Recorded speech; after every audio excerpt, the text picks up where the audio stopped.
വന്നു കയറിയവൾക്ക് നേരും നിറയുമില്ലെങ്കിൽ ഇങ്ങനെയൊക്കെ സംഭവിക്കും. അതിന് എന്റെ മോനെ കുറ്റം പറഞ്ഞിട്ട് കാര്യമില്ല. ഒരു കഴിവുകെട്ടവളുടെ കൂടെ പുറത്ത് വെറുത്ത് കാണും എന്റെ കുഞ്ഞിന്. അച്ചമ്മ അത് പറഞ്ഞപ്പോൾ ആ മുഖത്തേക്ക് നോക്കി അമ്മയൊന്ന് പുഞ്ചിരിച്ചതേ ഉള്ളൂ. വിവാഹം കഴിഞ്ഞ് 16 വർഷം കഴിഞ്ഞു. 15 വയസ്സുള്ളൊരു പെൺകൊച്ചും 10 വയസ്സുള്ള ഒരു മോനും 4.5 വയസ്സ് തികയാത്ത ഒരു കുരുന്നു മോളും ആയതിനു ശേഷം ഇന്ന് താനൊരു കഴിവുകെട്ടവളാണെന്ന് ആ സ്ത്രീയുടെ വായിൽ നിന്നും കേട്ടപ്പോൾ ഒരിറ്റ് കണ്ണുനീർ പോലും പൊഴിച്ചിരുന്നില്ല എന്റെ അമ്മ. മറിച്ച് ആ ചുണ്ടിൽ വിരിഞ്ഞത് നിറുകെട്ടയ മനുഷ്യന് നേരെയുള്ള പരിഹാസ ചുവയിലുള്ളൊരു പുഞ്ചിരിയായിരുന്നു. നവവധുവിന്റെ കയ്യും പിടിച്ച് അച്ഛന പടി കയറി വരുമ്പോൾ നിലവിളക്കേന്തി മുഖത്തൊരു മന്ദഹാസം വിടർത്തി അവരെ വരവേറ്റ അച്ചമ്മയെ ക്രോധത്തോടെ ഒന്ന് നോക്കിക്കൊണ്ട് പല്ലിറുമിയ ചേച്ചിയെ ഞാനൊന്ന് ദയനീയമായി നോക്കി. കെട്ടിയ തുണിയെല്ലാം വാരിക്കൂട്ടി കെട്ടിപ്പെറുക്കി പടിയിറങ്ങിയ ചേച്ചിയുടെ കണ്ണ് ഒന്നൊരൽപ്പം നനഞ്ഞിരുന്നു. വരിവരിയായി അമ്മയ്ക്ക് പിന്നാലെ ആ പടി ഇറങ്ങി നടക്കുമ്പോൾ ആ 10 വയസ്സുകാരന്റെ മനസ്സ് ആവർത്തിച്ച് പറയുന്നുണ്ടായിരുന്നു, ഇനിയൊരു മടക്കം ഉണ്ടാവില്ല. തന്റെ വീട് തനിക്ക് തികച്ചും അന്യമായി എന്ന സത്യം. വീടിന്റെ പടിപ്പുര താണ്ടുമ്പോഴും 4.5 വയസ്സുള്ള എന്റെ ഗീതൂട്ടി അലമുറയിട്ട് ഏങ്ങി ഊരിയിട്ട് കരയുന്നുണ്ടായിരുന്നു. തിരിച്ചോടിച്ചെന്ന് അച്ഛന് പതിവ് മുത്തം നൽകാൻ ഓടാൻ തുനിഞ്ഞ അവളുടെ കൈത്തണ്ടയ 10 വയസ്സുകാരന്റെ കൈപ്പിടിയിൽ ചോരച്ചു നിന്നപ്പോൾ കണ്ണീരോടെ അവൾ എന്റെ മുഖത്തേക്ക് നോക്കി വിട് എന്ന് വീണ്ടും പറയുമ്പോഴും അരുത് എന്ന് തലയാട്ടിക്കൊണ്ട് വാരിയെടുത്ത് ആ കവിളിൽ മുത്തിയപ്പോൾ ഹൃദയം നുറുങ്ങുന്ന പോലെയാണ് എനിക്ക് തോന്നിയത്. യാത്ര അവസാനിച്ചത് കാടും മടലും നിറഞ്ഞു നിന്ന തകർന്നു വീഴാറായ ആ പഴയ ഓലപ്പുരയിലേക്കായിരുന്നു. അമ്മയുടെ പേരിലുള്ള സ്ഥലം. അമ്മമ്മയും അച്ഛനും ജീവിതകാലം മുഴുവനും ജീവിച്ചു തീർത്ത ആ കുട്ടിപ്പുരയിലേക്ക് കയറി ചെല്ലുമ്പോൾ നീണ്ട നിശ്വാസത്താൽ ഒരു നെടുവീർപ്പിട്ടു അമ്മ. ആ കുഞ്ഞു വീട്ടിലെ മുക്കാലെടുപ്പ് വേവാനും ഞങ്ങളുടെ 3 പേരുടെ കുഞ്ഞു വയറ് കുത്തി നിറയ്ക്കാനും വേണ്ടി അമ്മ ചെയ്യാത്ത ജോലികളൊന്നും തന്നെ ഉണ്ടായിരുന്നില്ല. എങ്കിലും നിന്ന് തിരിയാനിടമില്ലാത്ത ആ കുട്ടിപ്പുരയെ ഒരു സ്വർഗമാക്കി മാറ്റാൻ വേണ്ടി മാത്രമാണ് എൻ്റെ അമ്മ സങ്കടങ്ങളെല്ലാം ഉള്ളിലൊതുക്കി പുറത്ത് ചിരിച്ചു കാണിക്കാറുള്ളത്. അന്ന് രാത്രി മഴ തിമിർത്ത് പെയ്തപ്പോൾ ഓല മറഞ്ഞ വിടവിലൂടെ ഉള്ളിലേക്ക് വെള്ളം ചോർന്നൊലിക്കുമ്പോൾ ആ മരപ്പലകയിൽ കയറി നിന്ന് വാളൻ പാള കൊണ്ട് ആ തുളയെ അടച്ചു വച്ചുകൊണ്ട് അമ്മേന്റെ മുഖത്ത് നോക്കിയൊന്ന് പുഞ്ചിരിച്ചു. അന്ന വീടിന്റെ പടിയിറങ്ങി പോരുമ്പോൾ ചിരിച്ച അതേ ചിരി. മാറി വരുന്ന ഋതുക്കൾ പോലും തോറ്റുപോകുന്ന ആ പുഞ്ചിരിയിൽ എൻ്റെ ആത്മവിശ്വാസം കൂടിയിട്ടേ ഉള്ളൂ ഇന്നോളം വരെ. +2 പാസ്സായ ചേച്ചിക്ക് ഡിഗ്രിക്ക് അഡ്മിഷൻ കിട്ടിയപ്പോൾ ഫീസ് അടയ്ക്കാൻ 5000 രൂപ ആവശ്യമായി വന്നു. എനിക്കറിയാം അമ്മയുടെ കയ്യിൽ ഒരു ചില്ലി കാശ് പോലും കാണില്ല അതിന് എന്ന്. രണ്ടും കൽപ്പിച്ച് അമ്മയറിയാതെ ഞാൻ എൻ്റെ അമ്മാവന്മാരെ, അതായത് അമ്മയുടെ നാട്ടിലെ പ്രമാണിമാരായ ആങ്ങളമാരെ സമീപിക്കാൻ തീരുമാനിച്ചു. കൈനീട്ടിയപ്പോൾ ദാരിദ്ര്യം പറഞ്ഞ അവർ ഓരോരുത്തരും 3 ആൾ വീതം ഓരോ 100ന്റെ നോട്ട് എനിക്ക് നേരെ വച്ചു നീട്ടിയതാണ്. സങ്കടത്തോടെ ഞാനത് വാങ്ങിച്ച് അമ്മയ്ക്ക് കൊണ്ടു കൊടുത്തപ്പോഴും എൻ്റെ മുടിയിഴകളെ തഴുകിയിട്ട് ഒന്നേ അമ്മ പറഞ്ഞുള്ളൂ, അവസ്ഥ അറിഞ്ഞുകൊണ്ടും തിരിഞ്ഞു നോക്കാത്ത ആളുകൾക്ക് നേരെ ഒരിക്കലും ഇരക്കാൻ പോകരുതുണ്ണി, പ്രത്യേകിച്ച് രക്തബന്ധമുള്ളവരുടെ അടുത്ത്. നീ ഈ നീട്ടിയ 300 രൂപ നിന്റെ അധ്വാനത്തിന്റെ ഫലമായിരുന്നു എങ്കിൽ ഞാനത് 2 കൈ നീട്ടി സ്വീകരിച്ചേനെ. ഫീസിന്റെ കാര്യമൊക്കെ അമ്മ എങ്ങനെയെങ്കിലും ശരിയാക്കും, മക്കള് നന്നായി പഠിച്ചാൽ മതി എന്ന്. അത് പറഞ്ഞു തീരുമ്പോഴും അമ്മയുടെ മുഖത്ത് ആ പുഞ്ചിരിയുടെ സ്ഥായീ ഭാവം നിലനിന്നിരുന്നു. അന്നു മുതലാണ് സ്വന്തം അധ്വാനത്തിൽ 4 കാശെങ്കിൽ അതുണ്ടാക്കണമെന്നും നന്നായി പഠിക്കണമെന്ന ചിന്തയും എൻ്റെ ഉള്ളിൽ മുള പൊട്ടി വന്നതും. 2 ദിവസത്തിനു ശേഷം പുലർച്ചെ പത്തമിടാൻ പോകാൻ തുടങ്ങി. ശനിയും ഞായറും മറ്റു ഒഴിവ് സമയങ്ങളിലും അടുത്തുള്ള തുണിക്കടയിൽ ജോലിക്ക് പോവുകയും ചെയ്യും. ജോലിക്ക് പോയി കിട്ടിയ ആദ്യത്തെ ശമ്പളം കൊണ്ട് 500 രൂപ വിലയുള്ള സാരിയാണ് ഞാൻ അമ്മയ്ക്ക് വാങ്ങിക്കൊടുത്തത്. അന്നത്തെ ആ 14കാരന്റെ ആഗ്രഹങ്ങളുടെ പട്ടികയിലെ ആദ്യത്തെ കാര്യം നിറവേറ്റിയതിന്റെ ആഹ്ലാദം എത്രത്തോളമായിരുന്നു എന്നതിന് കയ്യും കണക്കുമില്ലായിരുന്നു. ആ ചുവന്ന പട്ടുചേല അമ്മയ്ക്ക് നേരെ നീട്ടുമ്പോഴും കണക്കില്ലാതെ ഞാൻ ചെലവാക്കിയ 500 രൂപയ്ക്ക് ചെയ്യാൻ പറ്റുന്ന കാര്യങ്ങളും പറഞ്ഞ് കുറ്റപ്പെടുത്തുകയായിരുന്നു അമ്മയും ചെയ്തത്. ജോലി കഴിഞ്ഞു വന്ന് എന്നും ചെലവായ പൈസയൊക്കെ കണക്ക് കൂട്ടി പൊടി തട്ടിയെടുത്ത ആ പഴയ ഡയറിയിൽ കുത്തിക്കുറിച്ച് ഇടാറുണ്ട് അമ്മ.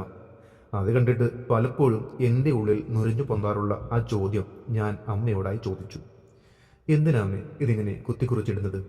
അതുകൊണ്ട് എന്താണ് പ്രയോജനം എന്നയാ ചോദ്യം കേട്ടതും അമ്മ ആ കണക്ക് പുസ്തകം അടച്ചു വച്ചിട്ട് എനിക്ക് നേരെ തിരിഞ്ഞു. ഉണ്ണി, ജീവിതത്തിൽ ഒരിക്കലെങ്കിലും നമുക്ക് തോന്നിപ്പോകും, ഇത്ര കാലവും ജീവിച്ചിരുന്നിട്ട് ആർക്കും ഒന്നും ചെയ്യാൻ കഴിഞ്ഞില്ലല്ലോ, എൻ്റേത് വെറും ഒരു പാഴ്ജന്മമാണ് എന്നൊക്കെ. അന്ന് ഈ കണക്ക് പുസ്തകമൊക്കെ ഇങ്ങനെ തിരിച്ചും മറിച്ചും നോക്കുമ്പോൾ കിട്ടുന്ന ഒരു ആശ്വാസമുണ്ടല്ലോ, അതൊന്ന് വേറെ തന്നെയാണ്. ആദ്യം സ്വയം അഭിമാനം കൊള്ളണം, എങ്കിലേ മറ്റുള്ളവരെ ഓർത്ത് അഭിമാനം കൊള്ളുന്നതിൽ അർത്ഥമുണ്ടാകൂ എന്ന്. എന്നും പുലർച്ചെ 4 മണിക്ക് പത്രമിടാൻ പോകുമ്പോഴേക്കും അമ്മ ഉണർന്ന് എനിക്ക് കട്ടൻ ചായ ഇട്ട് തരാറുണ്ട്. എല്ലാവരും ഉറങ്ങിയതിനു ശേഷം ഉറങ്ങിയിട്ട് എല്ലാവരും എണീക്കുന്നതിന് മുൻപ് എഴുന്നേൽക്കാൻ അറിയുന്ന മാന്ത്രിക വിദ്യയുടെ പൊരുളറിയാൻ ശ്രമിച്ചപ്പോഴാണ് എനിക്ക് മനസ്സിലായത് എൻ്റെ അമ്മ നേരെ ചൊവ്വെ ഉറങ്ങിയിട്ട് തന്നെ കാലങ്ങളായി എന്നത്. കിടക്കുമ്പോൾ തലക്കാം ഭാഗത്ത് വെട്ടുകത്തി വെച്ച് കിടന്ന് ഉറങ്ങാറുണ്ട് അമ്മ. ഉപദ്രവിക്കാൻ ആരെങ്കിലും മുതിർന്നാൽ തന്നെ ഈ 14 വയസ്സുകാരൻ്റെ കൈകൾക്ക് തടഞ്ഞു നിൽക്കാനുള്ള കായിക ശേഷി ഇല്ല എന്ന ബോധ്യം അമ്മയിൽ അന്നേ ഉണ്ടായിരുന്നത് കൊണ്ടാണെന്ന് ഞാൻ സ്വയം മനസ്സിലാക്കുകയായിരുന്നു. പോകെ പോകെ എനിക്കും ഉറക്കമില്ലാതായപ്പോൾ അന്ന് രാത്രി അമ്മ എൻ്റെ അടുക്കൽ വന്ന് പറഞ്ഞത് ഇന്നും എനിക്ക് ഓർമ്മയുണ്ട്. ഈ വീട്ടിൽ ഒരാൾ ഉറങ്ങാതിരുന്നാൽ മതി, അത് ഞാനായിരിക്കണമെന്ന് എനിക്ക് നിർബന്ധമുണ്ട് എന്ന്. പക്ഷേ ഒന്ന് ഞാനന്ന് തീരുമാനിച്ചതാണ്, എൻ്റെ അമ്മയ്ക്ക് മനസ്സമാധാനത്തോടു കൂടി ഉറങ്ങാൻ പറ്റണ ദിവസം വരെ ഞാൻ എൻ്റെ ഉറക്കം അതിനുവേണ്ടി മാത്രമായി ത്യജിക്കും എന്ന്. പഠനം പൂർത്തിയാക്കിയപ്പോൾ സാമാന്യം ഭേദപ്പെട്ടൊരു ജോലി തന്നെയാണ് ചേച്ചിക്ക് കിട്ടിയത്. ആ ഓലമേഞ്ഞ വീടിൻ്റെ കൂരയെ ഓടുകൊണ്ട് മൂടാൻ അധികം താമസിക്കേണ്ടി വന്നില്ല. പഠനം ഒരു ഹരമാക്കിയ എനിക്ക് അടുത്തുള്ള സഹകരണ ബാങ്കിൽ അക്കൗണ്ടന്റായി ജോലി കിട്ടി. ചേച്ചിക്ക് വിവാഹപ്രായമായപ്പോൾ കല്യാണമേ വേണ്ട എന്ന് തീരുമാനിച്ച ചേച്ചിയുടെ ഉള്ളിൽ ഒന്നുമല്ലാതിരുന്ന കാലത്ത് നഷ്ടപ്പെടുത്തേണ്ടി വന്ന തൻ്റെ പ്രണയം മാത്രമായിരുന്നു. അയാളുടെ വീട്ടുകാർ ഈ ബന്ധത്തിന് സമ്മതിക്കില്ലെന്ന് പറഞ്ഞ് ഒഴിഞ്ഞുപോയ അന്ന് ചേച്ചി തീരുമാനിച്ചതാണ് ഇനിയൊരു വിവാഹ ജീവിതം തനിക്ക് വേണ്ട എന്ന്. ജോലിയോടൊപ്പം ആവുന്ന അത്രയും പഠിക്കണം, ആ ഒറ്റ ചിന്ത മാത്രമേ ചേച്ചിയുടെ ഉള്ളിൽ ഉണ്ടായിരുന്നുള്ളൂ. അന്നും അർഹിക്കാത്തത് ആഗ്രഹിക്കരുതെന്ന് പറഞ്ഞ് ചേച്ചിയെ സമാധാനിപ്പിച്ചിരുന്നു അമ്മ.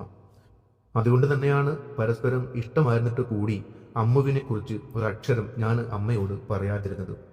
ഞാൻ കാരണം അമ്മയുടെ മനസ്സ് വേദനിക്കരുത് എന്ന് എനിക്ക് നിർബന്ധമുണ്ടായിരുന്നു.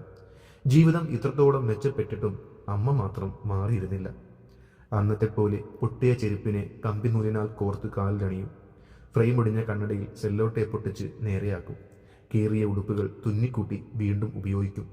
ഇത്തിരി നനഞ്ഞാലും മഴയത്ത് ശീലയൊടിഞ്ഞ അമ്മയുടെ സ്വന്തം കുട ഇടത് കൈയാൽ നിവർത്തി പിടിച്ചു നടക്കും. അന്നും ഞങ്ങൾക്കമ്മ ചെരുപ്പ് വാങ്ങിത്തരാറുണ്ട്, പുത്തിനുടുപ്പ് വാങ്ങിത്തരാറുണ്ട്. ക്ലാസ്സിൽ പോകുമ്പോൾ മഴ നനയാതിരിക്കാൻ കുടയ്ക്ക് പകരം റെയിൻകോട്ടും വാങ്ങിത്തരാറുണ്ട്. അമ്മയ്ക്ക് അമ്മയുടെ ഇഷ്ടങ്ങളായിരുന്നില്ല, ഞങ്ങളുടെ ഇഷ്ടങ്ങളായിരുന്നു വലുത്. അത് ഒന്നുകൂടി ഞാൻ ഊട്ടി ഉറപ്പിച്ചത് ഞാൻ അറിയാതെ തന്നെ ഞാൻ സ്നേഹിക്കുന്നവളുമായി അമ്മ എൻ്റെ വിവാഹം ഉറപ്പിച്ചു എന്ന് അറിഞ്ഞപ്പോഴാണ്. അമ്മ ഞങ്ങൾക്കൊരു തുറന്ന പുസ്തകമായിരുന്നു, ഇനിയും വായിച്ചു തീർന്നിട്ടില്ലാത്ത ഒരു തുറന്ന പുസ്തകം. സന്തോഷം കൊണ്ട് ഞാൻ ഉമ്മറത്തേക്ക് ഓടിച്ചെന്നപ്പോൾ തുളസിത്തറയിലുണ്ടായിരുന്ന തുളസിയിലെ കരിഞ്ഞ കതിരിനെ പുഞ്ചിരിച്ചുകൊണ്ട് അറുത്തു കളയുകയായിരുന്നു അമ്മ. അത് കണ്ടപ്പോൾ എനിക്ക് തോന്നിയത് അച്ഛനെ പതിയെ പതിയെ മനസ്സിൽ നിന്നും നുള്ളി നുള്ളി എറിയുകയാണ് എന്നാണ്. ഓടിച്ചെന്ന് അമ്മയെ എടുത്ത് കറക്കിക്കൊണ്ട് ഞാൻ ആ ചോദ്യം ചോദിച്ചു. ഞങ്ങൾ ഇഷ്ടത്തിലായിരുന്നു എന്ന് അമ്മയ്ക്ക് എങ്ങനെ അറിയാം എന്ന ചോദ്യം.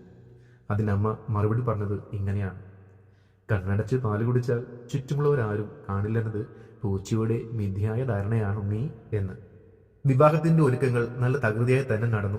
അമ്മയ്ക്ക് കല്യാണത്തിന് ഉടുക്കാൻ വേണ്ടി ഞാൻ വാങ്ങിച്ചത് എൻ്റെ വിവാഹ വസ്ത്രത്തേക്കാൾ വിലപിടിപ്പുള്ള സാരി തന്നെയായിരുന്നു.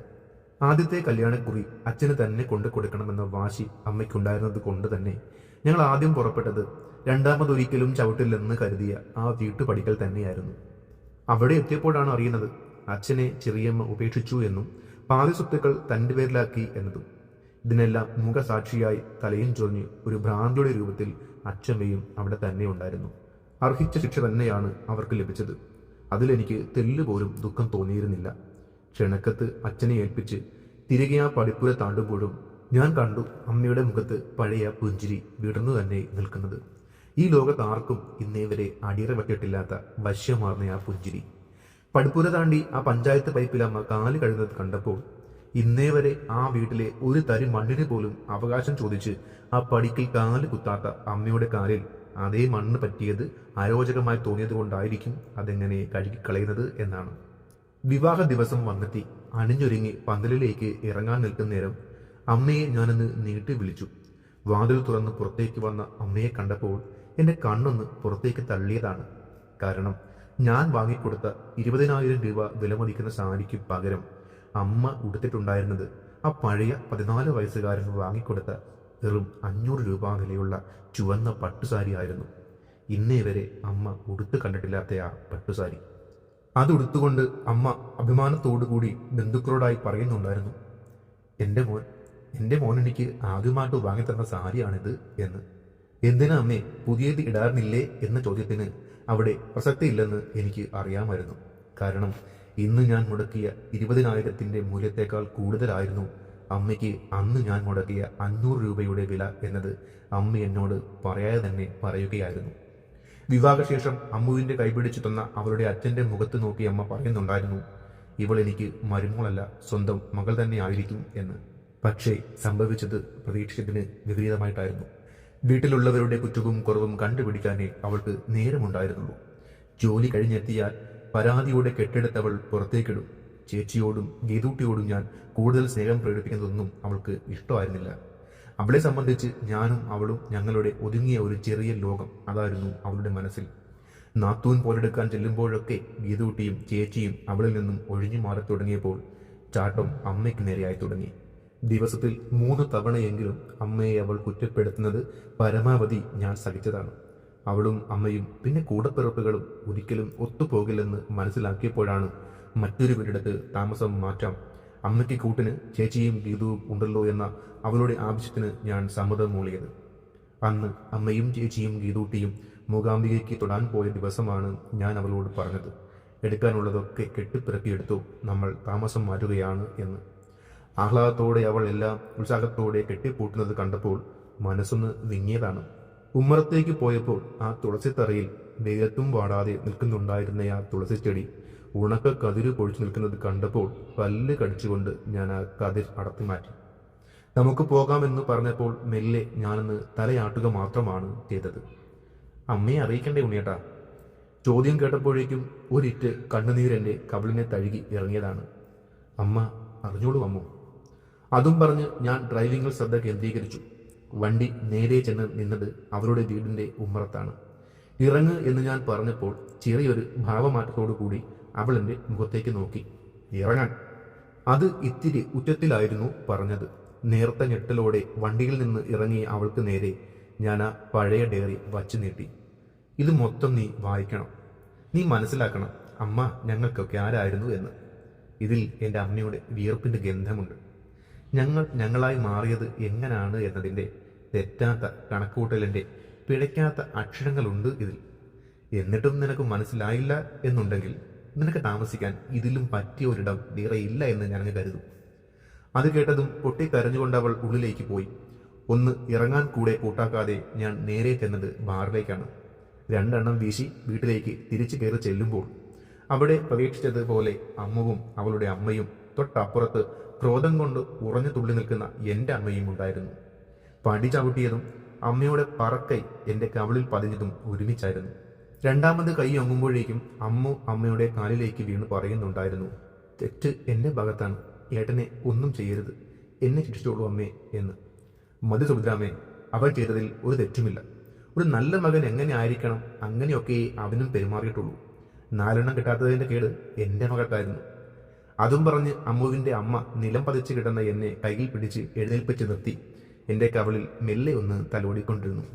ഞാൻ തല്ലിയത് അവനവൻ്റെ ഭാര്യയെ വീട്ടിൽ കൊണ്ടാക്കിയതുകൊണ്ടല്ല, എൻ്റെ മോളെ എൻ്റെ അറിവില്ലാതെ ഇവിടെ നിന്നും പുറത്താക്കിയതിനാണ്. അതിനവന് അധികാരമില്ല. ഇഷ്ടമല്ലെങ്കിൽ വേണേൽ അവൻ ഇറങ്ങിപ്പോട്ടെ. എൻ്റെ മോളെ പിടിച്ച് പുറത്താക്കാൻ നോക്കിയാൽ നോക്കി നിൽക്കില്ല ഞാൻ. അമ്മയത് പറയുമ്പോഴും അമ്മുവിൻ്റെ കണ്ണുകൾ നിറഞ്ഞൊഴുകുന്നുണ്ടായിരുന്നു. അവൾ എൻ്റെ അമ്മയെ വട്ടം കൂടി മുറുകെ വാരി പുണർന്നുകൊണ്ട് ആവർത്തിച്ച് ക്ഷമയാചിക്കുമ്പോൾ എൻ്റെ കണ്ണുകൾ അനുസരണ തെറ്റിച്ച് പെയ്തു തുടങ്ങിയിരുന്നു. ഉള്ളിൽ ഞാൻ ഉറക്കെ കരയുകയായിരുന്നു. ഞാൻ കരഞ്ഞത് അടി കെട്ടിയതിൻ്റെ ആഘാതത്തിൽ എന്തുകൊണ്ടായിരുന്നില്ല, മറിച്ച് സന്തോഷം കൊണ്ടായിരുന്നു. അത് എന്തെന്നോ എനിക്ക് തെളിയിക്കണമായിരുന്നു അത്. അവൾ ഈ വീട്ടിൽ വന്ന് കയറിയത് മരുമോളായിട്ടല്ല, എൻ്റെ അമ്മയുടെ സ്വന്തം മകളായിട്ട് തന്നെയാണ് എന്ന്. അന്നമ്മ അവളുടെ അച്ഛന് കൊടുത്ത വാക്ക് വെറും പാഴ്വാക്കായിരുന്നില്ല എന്ന്. നടന്ന സംഭവങ്ങളിൽ തെല്ലുപോലും ദുഃഖം തോന്നിയിരുന്നില്ല എനിക്ക്. കാരണം ഇന്നരങ്ങേറിയ നാടകത്തിൽ കഥയും തിരക്കഥയും സംഭാഷണവും സംവിധാനവും ഒക്കെ ഞാനായിരുന്നു. ഒപ്പം അഭിനയിച്ചതും ഞാൻ മാത്രമായിരുന്നു. കാരണം എൻ്റെ അമ്മ എനിക്ക് രാജ്ഞിയായിരുന്നു, എൻ്റെ വീടിൻ്റെ കിരീടം വയ്ക്കാത്ത രാജ്ഞി. ആ സത്യം ഇന്ന് ഏറ്റവും നന്നായി അറിയുന്നത് അവൾക്കാണ്, എൻ്റെ ഭാര്യയ്ക്ക്. ഇങ്ങനെയുള്ള വ്യത്യസ്തമായ മനോഹരമായ കഥകൾ കേൾക്കാൻ ഈ ചാനൽ കൂടി ഒന്ന് സബ്സ്ക്രൈബ് ചെയ്യാൻ മറക്കല്ലേ.